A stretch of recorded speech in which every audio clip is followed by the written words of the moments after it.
Hello everyone, welcome back to the shed. I am Lonnie. Hey, I'm Candace. Welcome back. It's New Year's Eve, and we thought we'd take today to come out here and talk about some things we want to implement this coming year, some changes. Yeah, I mean, New Year's, I'm not really one for resolutions and such anymore because I know how that usually turns out. But the start of the new year is always a good time for a little reflection, kind of look back at how the previous year was, maybe identify some things that we can change, maybe identify some things that are working, and just kind of, make a plan moving forward. What are some things that we could do differently in the next year? And then in this video, this is in regards to the eBay business and maybe some YouTube also. Would love for you guys to also share down below if y'all have any things that you're going to be doing for the new year. I know there's probably going to be a ton of videos out there like this, but here's ours. Yeah. We actually spent couple of hours the other day just talking about things. Yeah, just kind of talking about like strategies for eBay, YouTube, all kind of stuff. And it was a good little talk, good little meeting. In fact, you actually tried out something new, and we'll get into that another day once we kind of see how it works. Right. Yep. But we're gonna start with these things. The first thing is gonna be an earlier workday start time. Yep. Our goal has always been 8 o'clock, and we were doing pretty good most of the year with it, I think. It's harder for me when Molly's not in school because I'm not having to get up before the crack of dawn. So it's harder for me to get up and get going whenever she's not in school. So I know that contributes a lot to it. What do you think? Well, I think that definitely is. We have a lot of lost time there because there's a lot of days where we don't start actually working. And I guess I call working, because usually we'll come in and we'll start video, shooting right away, Yep. Good morning, welcome to the shed. That usually is, aside from a little light pickup or something like that, that usually is like kind of the start of our work day whenever we film that first clip of the video. Right. And a lot of times that doesn't happen till 9:30. Yeah. And that is just a little too late. It is. I mean, that like if you compound that over like if we could start at 8, that's an extra hour or so. That's an extra hour and a half. I think it would be less stressful too, because we would we'd get more work done, and I'm not working any later than like 5 o'clock or maybe 5:30. Usually, yeah, and usually I haven't been either. Right. So all it's going to mean is we're basically, if we can do that, then we'll have basically an extra day. Yep.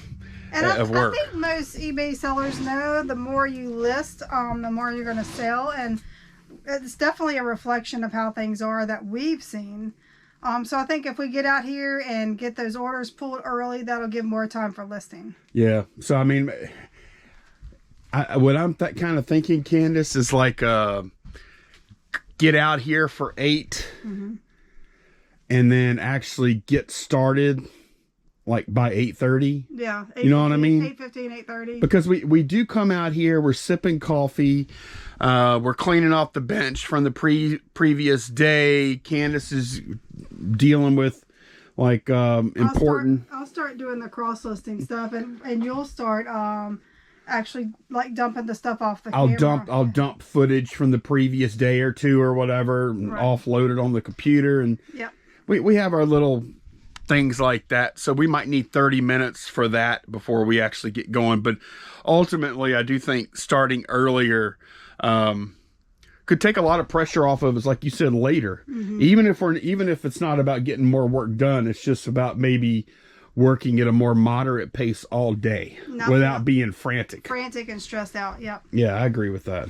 Okay, the second thing we have on our list of things that are going to be changing, videos. So it's not going to be...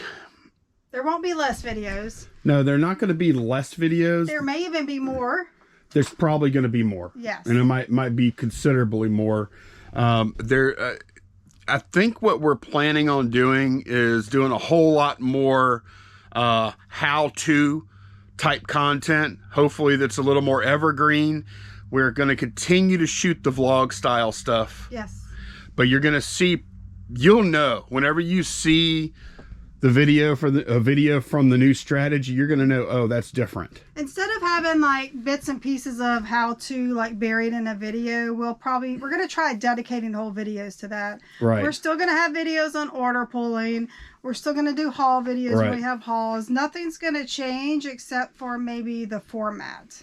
Right. Because a lot of times we'll get questions, hey, how do y'all do this? How do y'all do that? And I'll be like, oh, well, we talked about that on a video about 3 months ago.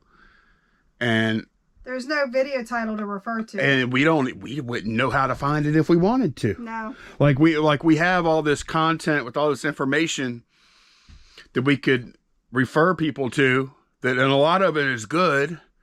And it's basically useless because it's buried in a vlog. The only video that I know I can tell you when it was published, what it was about, was last April. I did a video about planning our garage sale route. And that's because that's all that video was, and that's what it's titled. So it was easy for me to find because we do get asked that pretty frequently. So I think it would help out us and the viewers, if we had dedicated videos for stuff. And on some stuff. Yeah. And that's not to say we're not going to do vlog style, because we are. Yeah. That kind of content is way more fun to film. But when we do the how-to type videos, they're definitely going to be more concise, to the point, not as much, joking around and stuff. It's going to be trying to be more useful when someone's trying to get an answer and not doing a whole bunch of other stuff besides that. Right. So I hope that makes sense. We're not going to do less content. As a matter of fact, the way we're kind of talking about it, I probably will end up spending a little more time producing the content. Yeah. Okay, the next thing is going to be bringing back our momentum board. We've been kind of doing it on a spreadsheet, and we're referring to our whiteboard on the door over here. So we've been tracking it on a spreadsheet, and we want to... Tracking what? What we list a day at our totals, like how much we list things for, just to get a total Right. of item count and amounts per day. So we're bringing that back to the board because we know we know people like to see that. They want to visually see that. Now we're still going to use our spreadsheet to track like bulk buys, like big buys we do, just because we like to keep that separate so we can see like what our gross profit is. Now those individual things will also go on the momentum board, but we're going to keep track of those separately on the spreadsheet. Now, we haven't really discussed if we're going to have a daily goal for the momentum board. I really want to, first of all, I want to say that the whole momentum board title or nomenclature for that, I stole that from a channel that doesn't upload anymore, and I want to make sure I give them some props every now and then for it. Because they started it and they actually coined the term momentum board. And that is Crazy Picker Life. They're still, the videos are still there. There's some really good videos, but they're not making content anymore. That's where momentum board comes from, as far as like tracking. It's basically an accountability board. Right. Yes. Yeah. It kind of helps motivate you when you're getting to the afternoon and you're like, man, I've only listed 2 things for $30 today. Yeah, that can't stand. Yes. We get that needs to be better. It keeps it right in front of you in your face so you can't deny it. Right. And it also could be kind of a fun way to gamify things too. Like set goals and then hit them or not hit them, but it's a way to keep score, to keep things moving. So I mean, we will probably come up with listing challenges for ourselves. Monthly goals or something like that, depending on what the month is. Like if I had to put a listing goal on January or February, it might be pretty low. Compared to like June. Right, yes. Exactly. Once garage sales are kicking good. So yeah, we're going to reincorporate this momentum board. And I do think it's a great tool. And it's not, a lot of times we would get questions about, how many listings should it be, and how or should I be tracking the money instead of the number of listings and this and that? And, you know, like all those little details, those are up to you. But the overarching point or theme of that is just to keep the focus on listing in general. Motivation. What's going to motivate you? Just to remind you that is what drives everything else, is the listing. Right. No matter how you track it. The next thing is, when we're outsourcing, we're going to try to concentrate on more higher dollar items. And I'm not saying like $100 or more, but we're going to try to stay away from things that bring like 10, maybe even 15 or lower. We're going to try to stay away from those. What are your thoughts on that? Well, I don't think I've had some mixed thoughts on this, because while I don't love listing things for $10 or $15, I also feel like when you go to garage sales and estate sales and things like that, and you take the time and the gas and the wear and tear on your vehicle to get to a sourcing spot, the more you can source, the better. Because then it just makes more sense to buy as much as you can. And I agree with you to some extent. There are some things that we don't buy anymore. Yes. Oh, $1. I could pay $1 to sell this one thing for 10. That may sit for a year. I really don't want to deal with that. However, I want to buy just as much as we've been buying, if not more. Right. So when we were talking about this, it might be more on, see, the only way to, I think a lot of people think of like average sale price is like the only way to raise your average sale price is just to buy single items that sell for more money. There's another way to raise your average sale price. And if, I don't know, let's give an example here. If you can sell one pen for $10 and you have 20 pens, say, where am I going with this number? I don't know. I'm kind of going out on a limb here. All I'm saying is I think we're going to be... we did something like that with antennas. Do you want to talk about that? Yeah, we can.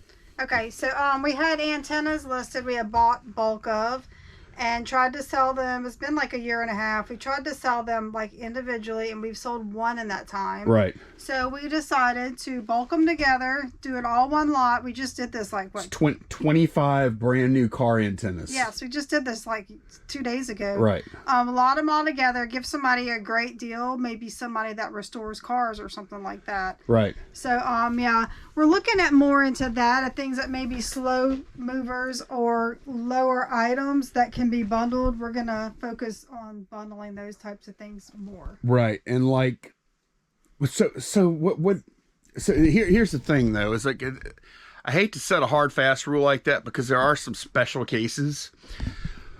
Walmart pens, for instance. Yes. So Walmart pens, we did so good on over the past year, and I'll show y'all what these are.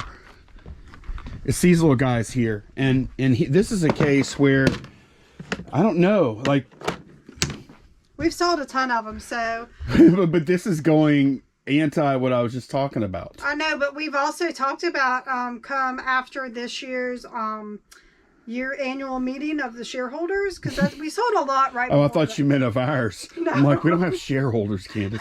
You mean Walmart? Walmart shareholders, Okay. They have an annual meeting, and this past year we sold a ton right before that annual meeting happened. So what I'm thinking is we're gonna leave them as is, and then after that's over, it's time to move them out. We're gonna bundle them together, give somebody a great deal. I don't really regret the way we did this, though. This is kind of a special case, though. That is. Okay, so I have another example. Those Teenage Mutant Ninja Turtle These? Whiz Kids. Oh, yeah. Whiz Kids? Oh, Hero Clicks. Yeah, Hero They are Clicks. about Whiz Kids. Hero Clicks. So I found one in there that was worth $25 listed. It did sell. And the rest of them were worth, there were some that were like $5 to maybe $10. And I decided, instead of messing with that, because they are slow sellers anyway, I just bundled the rest together and gave somebody a great deal. And then, our average sale price is a little higher than it would be if, overall, if you would have like took like 5 more of those out. Right. And then also the thing is, if you start cherry picking too much, then there's no value in your lot. Right. So yeah, we're going to reevaluate how we do things and try to lot up things more. Right. Yeah. Right. Even some of this dog clothing, once we go through, we have hundreds of pieces of dog clothing left still. Yes. We may go through and start looking at making lots of that. We already talked about that too, maybe after they've been listed a year. Yeah. Yeah. So we're going to try and bundle more. We're going to try and raise our average sale price. But, we always want to buy well. And I feel like when we have opportunities to buy well, we take them. So I'm not going to say too much about that. I think we do well with that. Like especially the last year, I think we've really been focused on this that past more. year has been really good for us. Our without looking at our ASP is up. Our average sale price is up a bunch. Yeah. Like it was, especially with the nutcrackers and some other larger buys we did. I don't think that's an issue for us, but like when we do buy some of the cheaper stuff, we need to bundle it more and give people a better deal to buy in bulk and just, look at the total transaction for us instead of trying to price out every little thing every time. Yep. Okay, the next thing is inventorying our items. We usually try to do it once a year. We're going to beef that up to 4 times a year is our goal, like once a quarter. And it's a lot. So our plan to tackle it so that we don't get discouraged is to do 1 shelving unit a day, or like this would be considered like a shelving unit. Like that whole like case. all the drawers, yeah. Because that whole case right there would take, less than an hour. Yeah. So we figure once a quarter for like 2 weeks, we're going to spend about an hour a day doing inventory. And we started on it already. We did all the dog items and we found 3 mistakes in there. So it's definitely worth it to do, especially with us cross-listing now. There's probably going to be a lot more mistakes in inventory. Yep. And those mistakes are very costly. Yeah. Like it, not only from a perspective of, the platforms don't like it when you can't fulfill orders. Like that's horrible.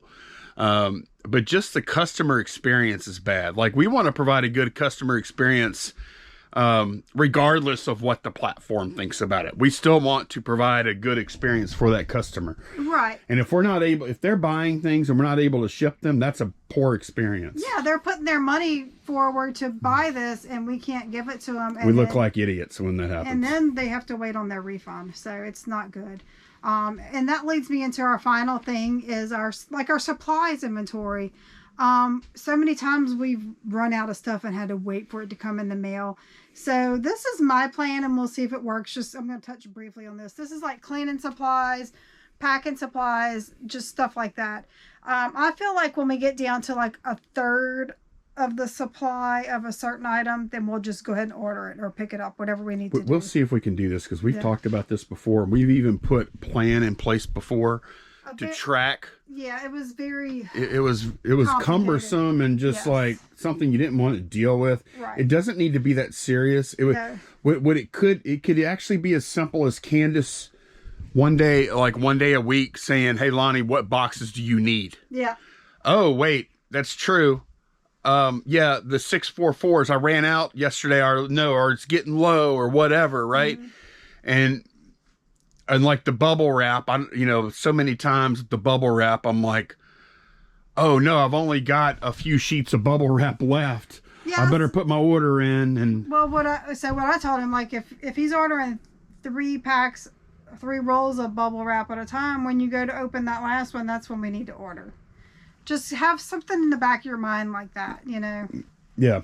Yeah. Well, we have to do it. Like we have to actually both get together and look at it once a week on all that kind of stuff. Yeah. And we go, okay, what cleaning supplies do we need? Mm-hmm. Because man, like we're always running out of Windex. We're always running out of paper towels. We're always running, in the boxes and like, I don't think it requires like a big checklist and numbers and all that kind of thing. I think all it requires is a few moments of our attention every week. Right. And then, because we work with this stuff every day, we know what we have and what we don't.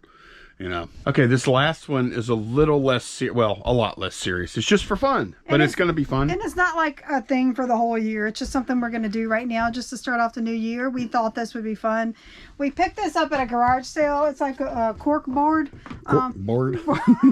It was only like $5 too. Yeah. It's really cool. It is. It's nice. When we're done in here, it may end up going like in the camper or something, because we travel so much away from Louisiana. We do actually.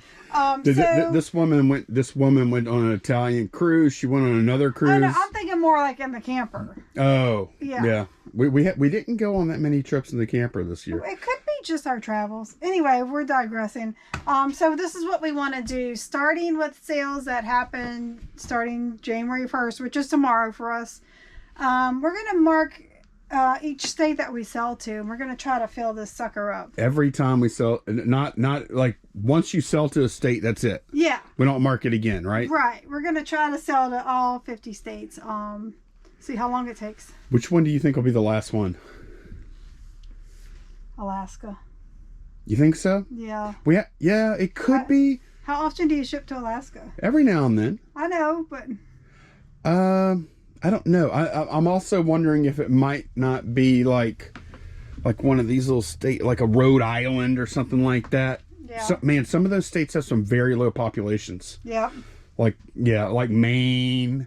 A lot of those states are pretty small. Like you think, oh, they're up in the north and they have a lot of population. Some of them don't have much population. I know. Like, look how tiny that one is. If we did a pin every time, man, Texas and Florida would just get filled Georgia, immediately. we sell a lot to Georgia. We sell a ton to Georgia. Yeah. But yeah, we're gonna do one pin per state till we fill it up. We'll see how long it takes. Just thought that would be something fun. Yeah, and then we also get to learn which state is which too, because like I know a lot of them. Okay, let's see how. I don't know hardly. Let me go out west here. Louisiana, Texas. That's New Mexico, right? I don't know. I don't know either. or is that's Utah? No, Utah's. I mean, Nevada. Yeah, I think it goes New Mexico, Nevada, California, Arizona. Is that Arizona? I don't know. Is that Oregon and Washington? We're horrible. Yeah, don't make fun of us. Washington State. Was that Idaho there? I mean, look, I'll show y'all where we travel whenever we drive. Like right here. Yeah, we know the Southeast. We don't ever go past here. Well, we have driven up here before. And okay, quick, what state is that? That's Kansas. You sure it's not Oklahoma? That's Oklahoma. Kansas is right here. That is. Okay, so we're going to have to do a lot of cheating to get this little project done. I never knew how close Hawaii was to Texas, though. That's pretty cool. It's like right off the coast. Hell, it's almost closer. We could probably rent a boat and go. Yeah, we're going to have to think about that. And Alaska, too. Yeah. Alaska's so cold, yet it's so close to the California coast. That's interesting. Okay. Mm-hmm. Yeah, but there's a lot we don't know about geography, obviously. Yeah. So, but yeah, we just wanted to come out here, tell everyone Happy New Year, and we're reflecting on last year and looking forward to the new one. Again, share, if you are reflecting as we are, as I think a lot of people do. On your business. Yeah. What are you going to do different this year? Or what are your plans? So, yep. Again, Happy New Year, everyone. And we will see y'all again next year. Happy New Year.